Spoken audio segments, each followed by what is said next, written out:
You found yourself on another episode of Locked On Bulls. On today's episode, we're going to talk about Lonzo Ball being officially shut down and the Bulls make some waiving and some signings. We'll get into all that and more on today's Locked On Bulls. You are Locked On Bulls, your daily podcast on the Chicago Bulls, part of the Locked On Podcast Network, your team every day.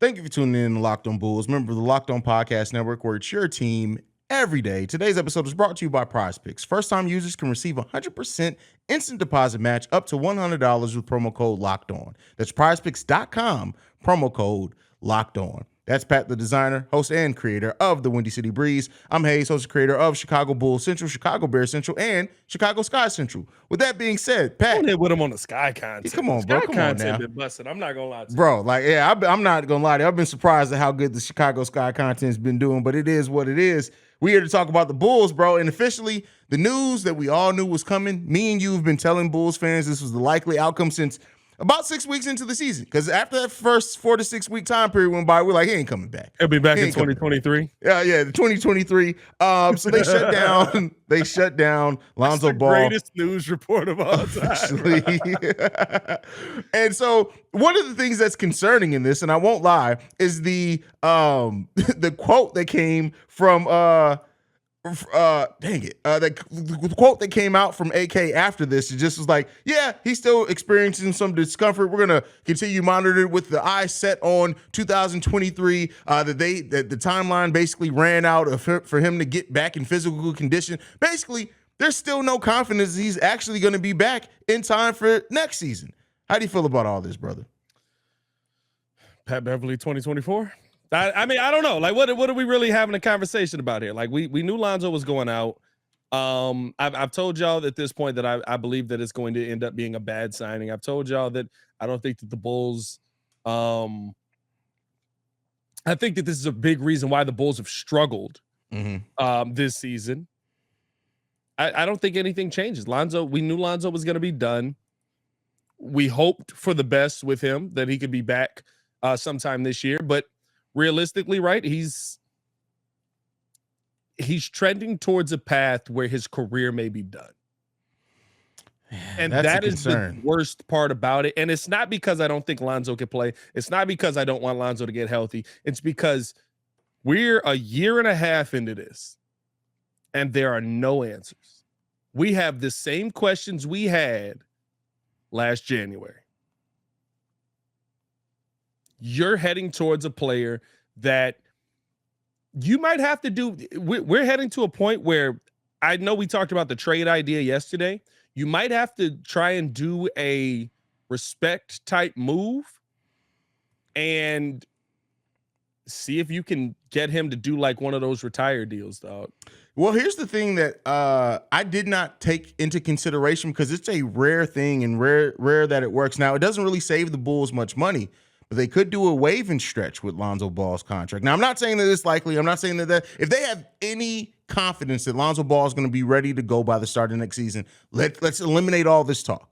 Yeah. But for the nature of the conversation, that is another tool at the Chicago Bulls' disposal. It doesn't save them tons of money. It stretches it out. It does open up some more money on the cap space. But that is another possibility. I think you need to start looking toward those possibilities. Maybe not for this year coming up, but just because if it goes beyond this year, absolutely. If it goes beyond this year, if you get anywhere near the offseason or the start of next season and you're like, hey, we still don't have any answers, it's time to move on.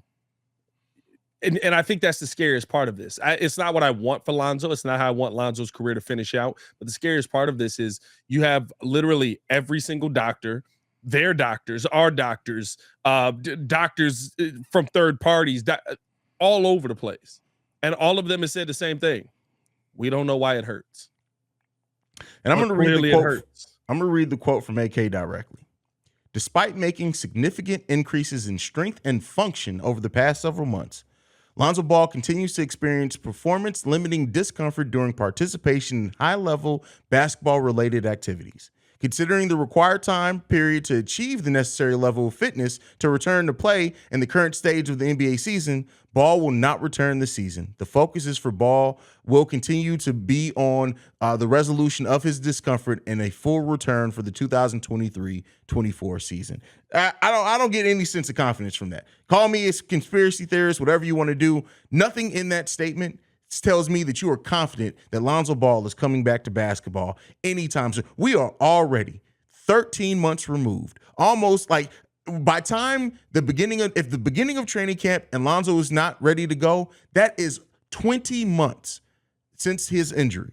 That is almost 2 years, ladies and gentlemen. Guess what that means? That does not necessarily mean that he can't come back. We've seen Jonathan Isaac, we've seen other players come back after time, but listen, for a team that is looking for answers, a team that may very well make some wholesale changes on this roster next season, you got to really start looking at it, exploring every option. If it gets to, well, I would say if you're a month away from training camp and the doctors are still telling you the 3-4 that they've had him seen, and we have no idea why he's still feeling pain.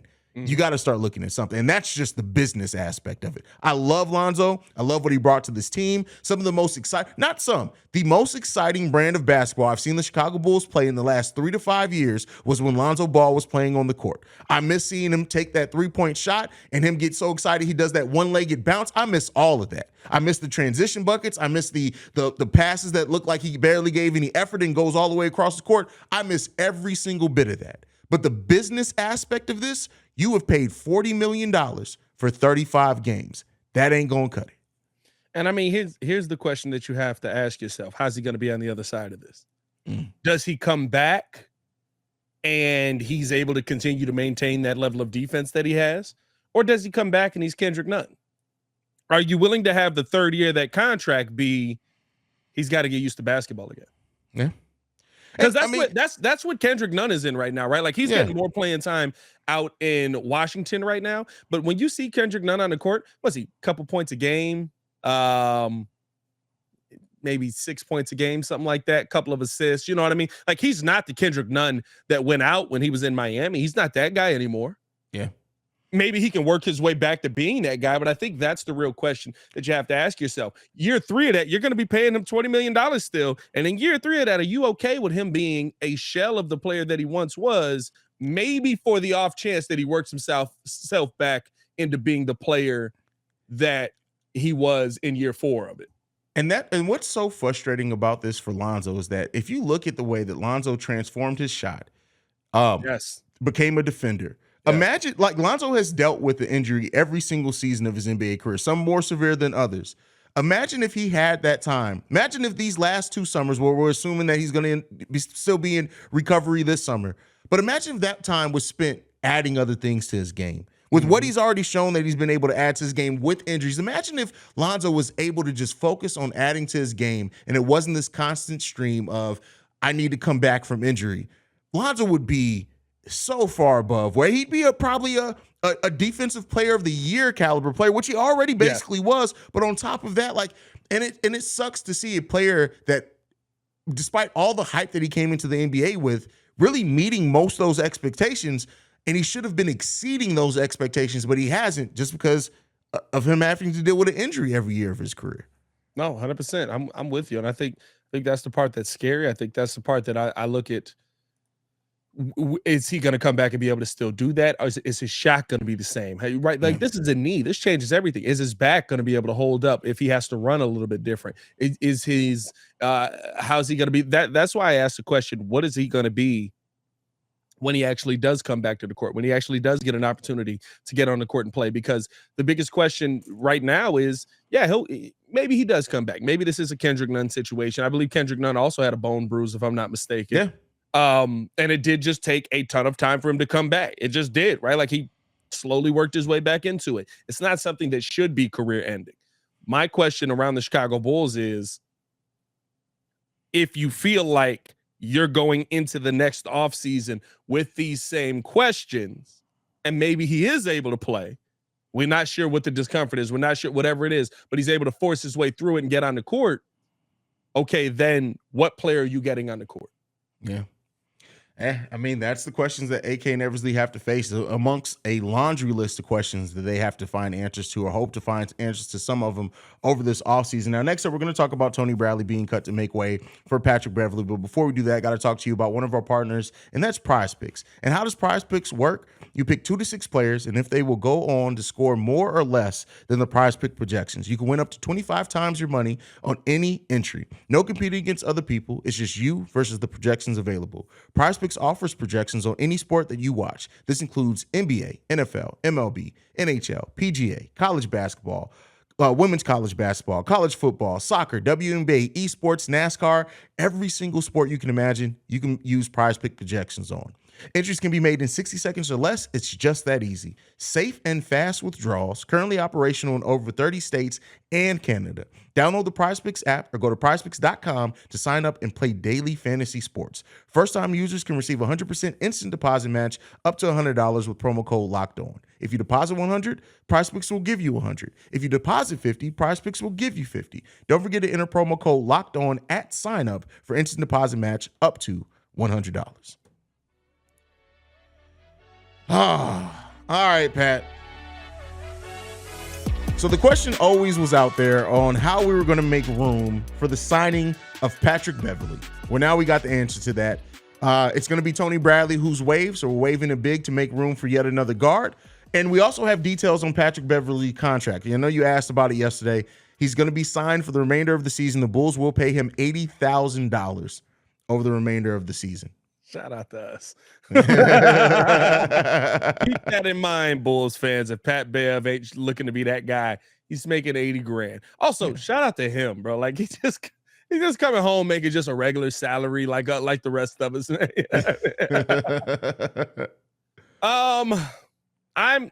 So let me ask you this, and it goes into the next topic as well. We know we needed the point guard help. But is trading away a big for a small beneficial to the Chicago Bulls? I mean, it was a big that we weren't using. So I would say yes, because the player is beneficial because of what we talked about, even what he offers not on the court. So I do think it's beneficial in that area because it was a big that we're not using. It doesn't matter if Tony Bradley was 6'7", 6'2", 6'11", 7'15". It doesn't matter because we weren't using him.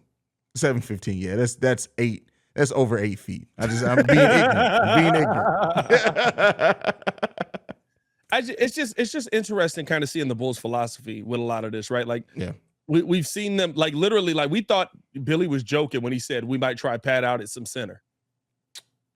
He was not. Oh no, we may see Dalen Terry at center.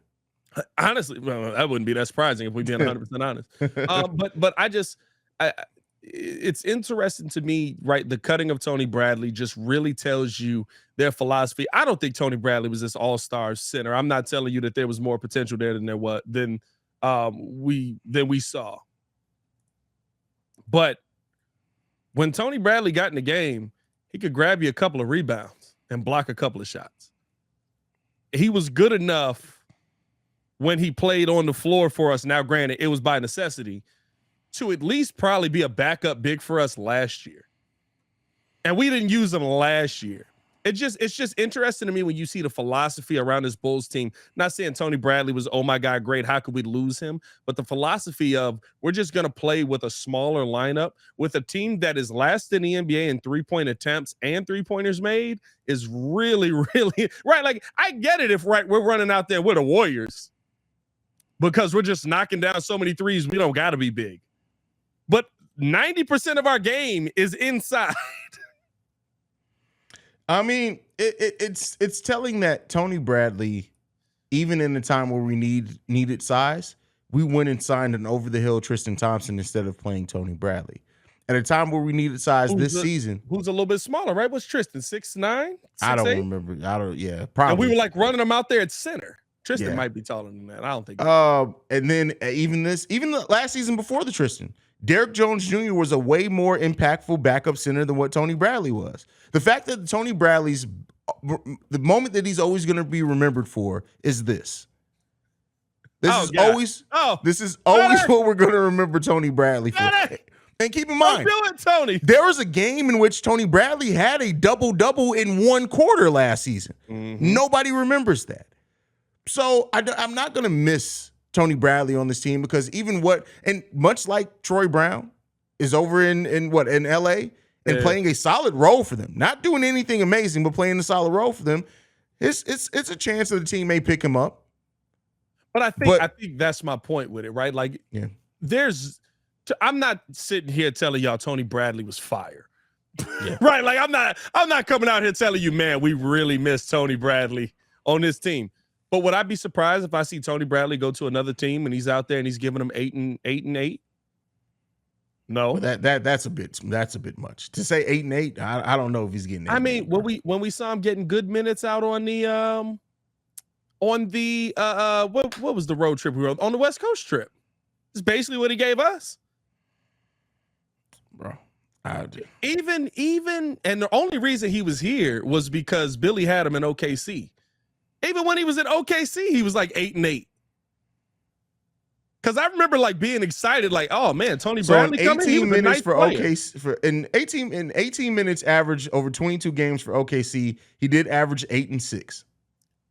So, and that's what I'm saying. I'm not telling you that he's good. I'm not telling you we're gonna miss him. I'm just saying that the philosophy of the Chicago Bulls is interesting here because Tony Bradley came to the Bulls. We saw him have moments where he gave you games like that, right? 8 and 6. We also saw him like get picked up and carried away by another grown man. But we couldn't find a way to utilize him on a team that absolutely needed size. Now, what goes into that? Tony Bradley's also, by the way, he's shooting 60% from 3 this season. I don't know why that just shout out to Tony Bradley. Bananas, bro. That is bananas, man. I think he's literally taken 3 threes and made 2 of them. But I see, to me, right, like the decision to go away from guys that big is just so interesting on a team that we've repeatedly said you guys need more size, and it's been the no matter the big we bring in, we usually opt to go away from them. We went back to Andre Drummond when we had no other options at center. Like Vooch, didn't he like roll his ankle or something? And then they were like, well, we got to put Dre out there now. And then we just left Dre in the rest of the game and he came in and cooked. And then we were like, hey, let's start playing him again. Like that's the philosophy that the Bulls are rolling out here with. And it's always like, are y'all really seeing what's going on here? Like, are y'all really seeing that y'all be getting outboarded by some of these teams by a lot? Yeah. Also, Tony Bradley never played for Billy Donovan. Who did he play for in OKC? That Billy was already our coach by then. Oh, so he played for the other. He played for the other dude. Okay, yeah. But it's like I get what you're saying, right? Hey, who's their coach? I feel bad. I just said the other. Who's OKC's Thunder's coach? OKC's coach, bro. I said the other coach? Dude. I feel bad. I have no idea. I'm not even going to front with you. I have no idea who their coach is. Hold up, I gotta look it up. It's man. Mark so something, right? It's a weird last name. It's a strange last name, but there is something to be said that like Billy Donovan's reluctance to use size. Like, I'm not saying, like you said, Tony Bradley isn't a world beater, isn't anything like that. But at a time where we had, we needed just somebody to go out and get rebounds. I remember a game where Tony Bradley and Derrick Jones Jr. came in last season. It was earlier in the season after they both came back from injury, and they changed the tone of that game. Like, and no one's to say that no, Tony Bradley isn't somebody you want to bet on. Tony Bradley to me stinks, and I'm not mad that he's off this team. No. But I do understand the point that you're making on that we didn't use him. It's a weird philosophy to go with. Is all I'm saying. Mike, I have no idea how to say this man's last name, bro. I'm gonna be honest with you. I haven't said this once this season. Mike Daigneault. D-A-I. He looks like an extra off The Sopranos, bro. I have no idea. Jeez. Mike Daigneault. I don't know. I've never said this man's name a day in my life. I've never heard it said either. Do they just not talk about their coach? Do they call him Coach D? Call him Mikey D. Call him Mikey D. Coach Mikey D. That's tough. I feel bad. I can't. I tried to actually like give my man some respect, and I feel like I disrespected him more by not having any idea how to even say his name remotely. I've never even, how you see somebody and you be like, I don't think I've ever heard this person say a word. I've never heard him talk. All right, man. Shout out to Locked On Thunder out here, man. Shout out to y'all. Y'all having a great year, though, by the way. He's doing something right. Before we get to this final topic, man, we will talk about another signing that the Chicago Bulls made of the young fella Terry Taylor, who I will say we're getting some high praise from another Locked On host from. Very interesting. We do want to let you guys know first about Built Bar if you're looking for a delicious treat, but don't want all the fat and calories. You got to try Built Bar. I've been on this workout journey trying to get myself back in shape. And you know what? Built Bar has absolutely been there to help me, keeps me from being hungry, covered in 100% real chocolate. And it comes in unbelievably great flavors like churro, peanut butter brownie, coconut almond. I'm talking about, I have no idea how Built does this, but they make it taste good. And it's so healthy. It's only 130 calories, 4 grams of sugar, and a whopping 17 grams of protein. And now you don't have to wait to get a box. We've been telling y'all forever to go to built.com. Use promo code Locked On. Still works. Now you can get them at your local Walmart and or Sam's Club. That's right. Head to your nearest Walmart today. Walk to the pharmacy section and grab yourself a box of Built Bars. You can pick up a 4-box of cookies and cream or double chocolate or coconut puffs. Or if you're close to Sam's Club, run in and grab a 13-bar box of the brownie batter and churro puff. You can thank me later. All right. The Bulls have made the signings. AK finally getting active, bro. Like, shout out to AK for getting active, bro. Out here doing the moves that we need to see. We are on our path to be the championship team we all deserve. We have waived Malcolm Hill and signed Terry Taylor. We championship number 7 coming to Chicago. Another dude that we've never seen a minute of. I will say this. I can't say that I've watched 1 second of Terry Taylor on the floor. And I don't feel bad about that because he's only basically been on the floor for about 8 minutes per game for 26 games this year. But we did get some high praise from another Locked On host. Tony East, host of Locked On Pacers, who Terry Taylor spent most of his time with this season, literally sent me a little text, a little DM on Twitter, said, I can't believe I'm saying this about a two-way guy. Heck of a preface here. But Terry Taylor is actually good. If we're doing a segment on him or anything, he's the best short rebounder in the league by a lot. So is this the move that replaces the non-production of Tony Bradley by going out there and getting a guy who's, some sites have him listed 6'4", 6'5", a small ball type guy that's just going to do the dirty work, get out there and grab rebounds? We're never going to see him check into the game. He's never going to get in the game. He's never going to get in the game. That's just to say. I don't know, dog. He's we got injuries. Maybe he'll get in the game. Anybody over 6'6" doesn't touch the floor for this team outside of Vooch and Drummond. He's at that threshold where he might get in. The nature of the two-way deal, I highly doubt we see him unless, like I said, it's during this time of injuries. I do like the rebounding numbers. You talked about them before we started recording. The rebounding rate, which is solid. And maybe they can look at it as maybe a thing. Here's the thing, and I don't mean to fearmonger on this, but I need to be real. Javonte Green had a debridement just like Lonzo Ball had a debridement. Yep. We were supposed to hear something on him in 4 to 6 weeks. Yep. We're nearing week 10 with no update. Yep. It's definitely a to me writing on the wall situation possibly. And maybe the Bulls saying we're just not going to go down this path again. I'm right there with you. I think that this is a move that kind of does that. And the thing is, right, what do most of those young guys like this give you? They're going to go out there. They're going to give you the heart. They're going to give you the fight. They're going to give you the energy. Because they're trying to make a team. He's 23 years old. He's 6'5", small forward, doesn't have a lot of pressure on him. And I'll tell you this right now, 230, not a small dude. He's 6'5". He's a solid guy. So I don't know. Again, I haven't seen a ton of him. The advanced analytics would tell you there's more to him than what meets the eye, but the advanced analytics can tell you anything you want them to tell you sometimes, right? But I mean, his true shooting percentage is 66%. His free throw percentage, about 70%. His turnover to assist ratio is about 9%. Pretty good. Rebounding ratio, he's about a 13% rebounder. So he's going out there, he's grabbing boards on the time he's on the floor based on what he's supposed to be doing. Again, I'm giving you numbers that could extract, like freaking Cristiano Felicio's advanced metrics would tell you that he was going to be a good player. Heck, Tony Bradley's advanced out per 36 tells you that they're not bad. They're not bad at all.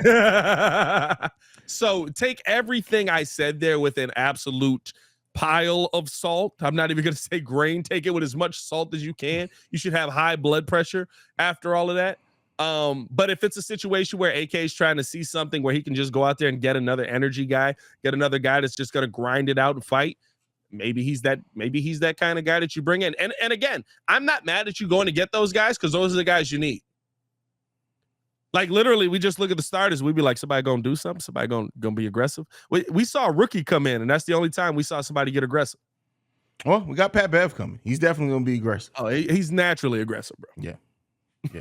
I'm sure he just barked at a human just randomly at some point. A human? He just barked at a dog. He barked at a human. He barked at a dog? Oh, yeah. A pit bull.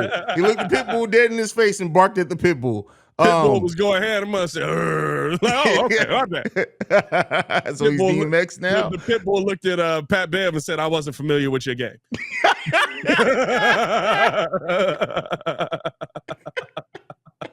I'm sorry. I was not familiar with your game. That's hilarious, Brody. Man. Hey, listen, I don't know what to say. We'll see, man. We'll see if he gets in the game, and if he does get in the game, we'll see how he does produce for the Chicago Bulls. Malcom Hill, surprised. I am surprised that Malcom Hill's cut. Honestly, if they were going to cut somebody, I would have expected it to be Carlick Jones. But considering Malcom Hill's again, the height 6'7". I mean, he's too tall. How dare you want these tall people on your basketball court? Oh man, that's shout out to Billy Donovan, bro. Shout out to Billy Donovan. I don't know if this was Billy. I ain't gonna lie to you. Like, I'm saying with him in his short rotations, bro. Oh yeah, they do be running some short rotations. He do be running some short rotations. But yeah, I mean, I got nothing left, bro. I got nothing left. We have a team full of G League. Apparently, this dude's a G League dog. 1 month ago in the G League, he put up 46 points, 14 rebounds. Shout out to him. He has no NBA highlights. But he cooked us. Didn't he score like 20 points on us one time? Did he? Yeah. Maybe that's the reason that we got him. I don't know. Hey, man, follow us on everything at Locked On Bulls. Follow me on everything at Pat the Designer. Shout out to Terry Taylor, man. I hope you have a long career here in Chicago and you turned into a player that none of us thought you were. You guys can follow me at CEO Haize. That's CEO Haize.